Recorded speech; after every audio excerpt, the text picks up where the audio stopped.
Dear friends, स्वागत है आप सभी का हमारे चैनल इनर ब्लिस संघा पर। मैं आप सभी को दिल से धन्यवाद कहना चाहती हूँ फॉर सब्सक्राइबिंग माय चैनल, धन्यवाद for liking my videos and धन्यवाद मुझे सुनने के लिए। नए साल 2024 की आप सभी को ढेर सारी शुभकामनाएं। इस नए साल पर क्यों ना हम शुरुआत करें श्रीमद् भागवत गीता से प्रेरित होकर। गीता के कुल 18 अध्याय हैं और हर एक अध्याय आपको आपके जीवन को और बेहतर बनाने के लिए प्रेरित करता है। इस वीडियो को पूरा सुने, न जाने गीता की कौन सी लाइन आपके अंतर्मन को छू जाए और कोई चमत्कार हो जाए। कुछ भी हो सकता है। कहते हैं कि गीता में आपके मन में उठने वाले सारे सवालों के जवाब है। आपकी हर एक समस्या का हल छुपा हुआ है। तो चलिए शुरू करते हैं श्रीमद् भागवत गीता का 12वें अध्याय का महात्म्य। श्री महादेव जी कहते हैं, पार्वती, दक्षिण दिशा में कोल्हापुर नामक एक नगर है जो सब प्रकार से सुखों का आधार, सिद्ध महात्माओं का निवास स्थान तथा प्रसिद्धि प्राप्ति का क्षेत्र है। वह पराशक्ति भगवती लक्ष्मी का प्रधान पीठ है। संपूर्ण देवता उसका सेवन करते हैं। वह पुराण प्रसिद्ध तीर्थ भोग एवं मोक्ष प्रदान करने वाला है। वहां करोड़ों तीर्थ और शिवलिंग हैं। रुद्रगया भी वहीं है। वह विशाल नगर लोगों में बहुत विख्यात है। एक दिन कोई युवक पुरुष उस नगर में आया। वो शायद कहीं का राजकुमार था। उसके शरीर का रंग गोरा, नेत्र सुंदर, ग्रीवा शंख के समान, कंधे मोटे, छाती चौड़ी तथा भुजाएं बड़ी बड़ी थीं। नगर में प्रवेश करके सब ओर महलों की शोभा निहारता हुआ वह देवेश्वरी महालक्ष्मी के दर्शनार्थ उत्कंठित हो मणिकंठ तीर्थ में गया और वहां स्नान करके उसने अपने पितरों का तर्पण किया। फिर महामाया महालक्ष्मी को प्रणाम करके भक्तपूर्वक स्तवन करता आरंभ किया। राजकुमार बोला, जिसके हृदय में असीम दया भरी हुई है, जो समस्त कामनाओं को देती तथा अपने कटाक्ष मात्र से सारे जगत की सृष्टि, पालन और संहार करती है, उस जगन माता महालक्ष्मी की जय हो। जिस शक्ति के सहारे उसी के आदेश के अनुसार परमेष्टि ब्रह्मा सृष्टि करते हैं, भगवान अच्युत जगत का पालन करते हैं तथा भगवान रुद्र अखिल विश्व का संहार करते हैं, उस सृष्टि पालन और संहार की शक्ति से संपन्न भगवती पराशक्ति का मैं भजन करता हूँ। कमले, योगी जन तुम्हारे कमल चरणों का चिंतन करते हैं। कमलालये, तुम अपनी स्वाभाविक सत्ता से ही हमारे समस्त इंद्रिय गोचर विषयों को जानती हो। तुम ही कल्पनाओं के समूह को तथा उसका संकल्प करने वाले मन को उत्पन्न करती हो। इच्छा शक्ति, ज्ञान शक्ति और क्रिया शक्ति, ये सब तुम्हारे ही रूप है। तुम परासंवित परम ज्ञान रूपिणी हो।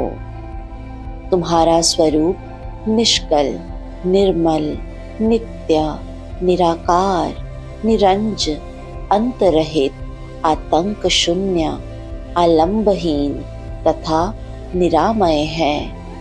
देवी, तुम्हारी महिमा का वर्णन करने में कौन सामर्थ्य हो सकता है, जो षट चक्रों का भेदन करके अंतःकरण के 12 स्थानों में विहार करती हैं।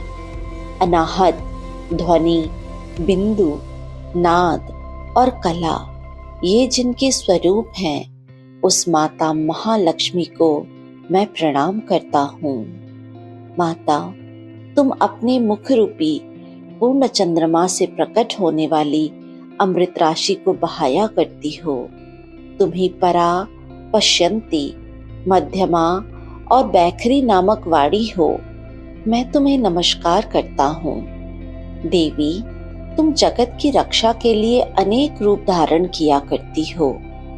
अंबिके, तुम ही ब्राह्मी, वैष्णवी तथा माहेश्वरी शक्ति हो। वाराही, महालक्ष्मी, नारसिंही, इंद्री, कौमारी, चंडिका, जगत को पवित्र करने वाली लक्ष्मी, जगन माता सावित्री, चंद्रकला तथा रोहिणी भी तुम ही हो। परमेश्वरी, तुम भक्तों का मनोरथ पूर्ण करने के लिए कल्पलता के समान हो। मुझ पर प्रसन्न होने की अनुकंपा करो। उसके इस प्रकार स्तुति करने पर भगवती महालक्ष्मी अपना साक्षात स्वरूप धारण करके बोली, राजकुमार, मैं तुमसे प्रसन्न हूँ। तुम कोई उत्तम वर मांगो। राजपुत्र बोला, माँ, मेरे पिता राजा बृहद्रथ अश्वमेघ नामक महान यज्ञ का अनुष्ठान कर रहे थे। वे दैव योग से रोगग्रस्त होकर स्वर्गगामी हो गए।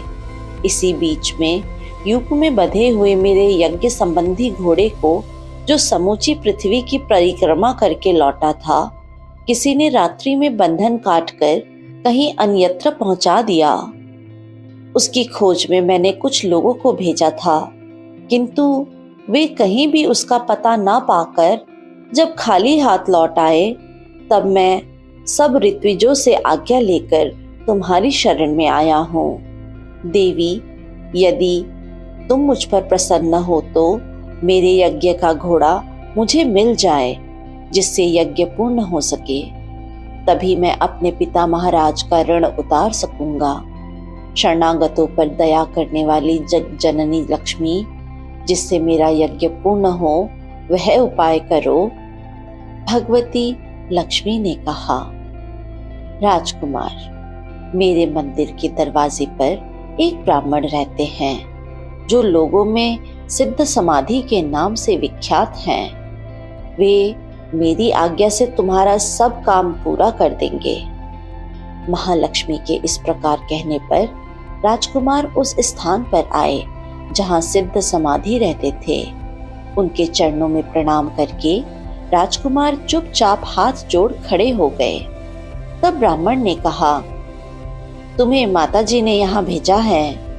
अच्छा, देखो, अब मैं तुम्हारा सारा अभिष्ट कार्य सिद्ध करता हूँ।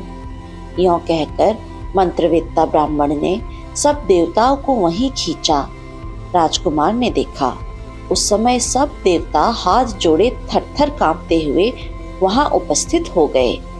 तब उन श्रेष्ठ ब्राह्मण ने समस्त देवताओं से कहा, देवगण, इस राजकुमार का अश्व, जो यज्ञ के लिए निश्चित हो चुका था, रात में देवराज इंद्र ने चुराकर अन्यत्र पहुंचा दिया है। उसे शीघ्र ले आओ। तब देवताओं ने मुनि के कहने से यज्ञ का घोड़ा लाकर दे दिया। इसके बाद उन्होंने उन्हें जाने की आज्ञा दी। देवताओं का आकर्षण देखकर तथा खोए हुए अश्व को पाकर राजकुमार ने मुनि के चरणों में प्रणाम करके कहा, महर्षि, आपका यह सामर्थ्य आश्चर्यजनक है। आप ही ऐसा कार्य कर सकते हैं, दूसरा कोई और नहीं। ब्राह्मण, मेरी प्रार्थना सुनिए। मेरे पिता राजा बृहद्रथ अश्वमेघ यज्ञ का अनुष्ठान आरंभ करके दैव योग से मृत्यु को प्राप्त हो गए हैं। अभी तक उनका शरीर तपाए हुए तेल में सुखाकर मैंने रख छोड़ा है। साधु श्रेष्ठ, आप उन्हें पुनः जीवित कर दीजिए। यह सुनकर महामुनि ब्राह्मण ने किंचित मुस्कुरा कर कहा, चलो, जहाँ यज्ञ मंडप में तुम्हारे पिता मौजूद हैं, चले। तब सिद्ध समाधि ने राजकुमार के साथ वहां जाकर जल अभिमंत्रित किया और उसे उस शव के मस्तक पर रखा। उसके रखते ही राजा सचेत होकर उठ बैठे। फिर उन्होंने ब्राह्मण को देखकर पूछा, धर्म स्वरूप, आप कौन हैं? तब राजकुमार ने महाराज से पहले का सारा हाल कह सुनाया। राजा ने अपने को पुनः जीवन दान देने वाले ब्राह्मण को नमस्कार करके पूछा, ब्राह्मण, किस पुण्य से आपको यह अलौकिक शक्ति प्राप्त हुई है? उसके यों कहने पर ब्राह्मण ने मधुर वाणी में कहा, राजन, मैं प्रतिदिन आलस्य रहित होकर गीता के 12वें अध्याय का जप करता हूँ। उसी से मुझे यह शक्ति मिली है जिससे तुम्हें जीवन प्राप्त हुआ है। यह सुनकर ब्राह्मणों सहित राजा ने उन ब्रह्म ऋषि से गीता के 12वें अध्याय का अध्ययन किया। उसके महात्म्य से उन सब की सद्गति हो गई। दूसरे दूसरे जीव भी उसके पाठ से परम मोक्ष को प्राप्त हो चुके हैं। ओम श्री परमात्मने नमः। श्रीमद् भागवत गीता का 12वां अध्याय, भक्ति योग। श्री कृष्ण भगवान के वचनों को सुनकर अर्जुन बोले, हे मनमोहन, जो अनन्य प्रेमी भक्तजन इस पूर्वोक्त प्रकार से निरंतर आपके भजन ध्यान में लगे हुए आप सगुण रूप परमेश्वर को अति श्रेष्ठ भाव से उपासते हैं और जो अविनाशी सच्चिदानंद घन निराकार को ही उपासते हैं, उन दोनों प्रकार के भक्तों में अति उत्तम योगवेत्ता कौन है? इस प्रकार अर्जुन के पूछने पर श्री कृष्ण भगवान बोले, हे अर्जुन, मेरे में मन को एकाग्र करके निरंतर मेरे भजन ध्यान में लगे हुए जो भक्तजन अतिशय श्रेष्ठ श्रद्धा से युक्त हुए मुझ सगुण रूप परमेश्वर को भजते हैं, वो मेरे को योगियों में भी अति उत्तम योगी मान्य है। अर्थात उनको मैं अति श्रेष्ठ मानता हूँ। और जो पुरुष इंद्रियों के समुदायों को अच्छी प्रकार वश में करके मन बुद्धि से परे सर्वव्यापी अकथनीय स्वरूप और सदा एक रस रहने वाले नित्य अचल निराकार अविनाशी सच्चिदानंद घन ब्रह्मा को निरंतर एक ही भाव से ध्यान करते हुए उपासते हैं, वे संपूर्ण भूतों के हित में रत हुए और सब में समान भाव वाले योगी भी मेरे को ही प्राप्त होते हैं। किंतु उन सच्चिदानंद घन निराकार ब्रह्मा में आसक्त हुए चित्त वाले पुरुषों के साधन में क्लेश अर्थात परिश्रम विशेष है, क्योंकि देह अभिमानियों से अव्यक्त विषयक गति दुख पूर्वक प्राप्त की जाती है। अर्थात जब तक शरीर में अभिमान रहता है तब तक शुद्ध सच्चिदानंद घन निराकार ब्रह्मा में स्थित होना कठिन है। और जो मेरे परायण हुए भक्तजन संपूर्ण कर्मों को मेरे में अर्पण करके मुझ सगुण रूप परमेश्वर को ही तेल धारा के सदृश अनन्य ध्यान योग से निरंतर चिंतन करते हुए भजते हैं। हे अर्जुन, उन मेरे में चित्त को लगाने वाले प्रेमी भक्तों का मैं शीघ्र ही मृत्यु रूप संसार समुद्र से उद्धार करने वाला होता हूँ। इसीलिए हे अर्जुन, तू मेरे में मन को लगा और मेरे में ही बुद्धि को लगा। उसके उपरांत तू मेरे में ही निवास करेगा, अर्थात मेरे को ही प्राप्त होगा। इसमें कुछ भी संशय नहीं है। यदि तू मन को मेरे में अचल स्थापन करने के लिए सामर्थ्य नहीं है तो हे अर्जुन, अभ्यास रूप योग के द्वारा मेरे को प्राप्त होने के लिए इच्छा कर। यदि तू ऊपर कहे हुए अभ्यास में भी असमर्थ है तो केवल मेरे लिए कर्म करने के ही परायण हो। इस प्रकार मेरे अर्थ कर्मों को करता हुआ भी मेरे प्रतिरूप सिद्धि को ही प्राप्त होगा। और यदि इसको भी करने के लिए असमर्थ है तो जीते हुए मन वाला और मेरे प्राप्ति रूप योग के शरण हुआ सब कर्मों के फल का मेरे लिए त्याग कर। क्योंकि मर्म को ना जानकर किए हुए अभ्यास से परोक्ष ज्ञान श्रेष्ठ है और परोक्ष ज्ञान से मुझ परमेश्वर के स्वरूप का ध्यान श्रेष्ठ है, तथा ध्यान से भी सब कर्मों के फल का मेरे लिए त्याग करना श्रेष्ठ है। और त्याग से तत्काल ही परम शांति होती है। इस प्रकार शांति को प्राप्त हुआ जो पुरुष सब भूतों में द्वेष भाव से रहित एवं स्वार्थ रहित सबका प्रेमी और हेतु रहित दयालु है, तथा ममता से रहित एवं अहंकार से रहित सुख दुखों की प्राप्ति में सम और क्षमावान है, अर्थात अपराध करने वालों को भी अभय देने वाला है। जो ध्यान योग में युक्त हुआ निरंतर लाभ हानि में संतुष्ट है तथा मन और इंद्रियों सहित शरीर को वश में किए हुए मेरे में दृढ़ निश्चय वाला है, वह मेरे में अर्पण किए हुए मन बुद्धि वाला मेरा भक्त मेरे को प्रिय है। जिससे कोई भी जीव उद्वेग को प्राप्त नहीं होता है और जो स्वयं भी किसी जीव से उद्वेग को प्राप्त नहीं होता है, तथा जो हर्ष, अमर्ष, भय और उद्वेगादिकों से रहित है, वह भक्त मेरे को प्रिय है।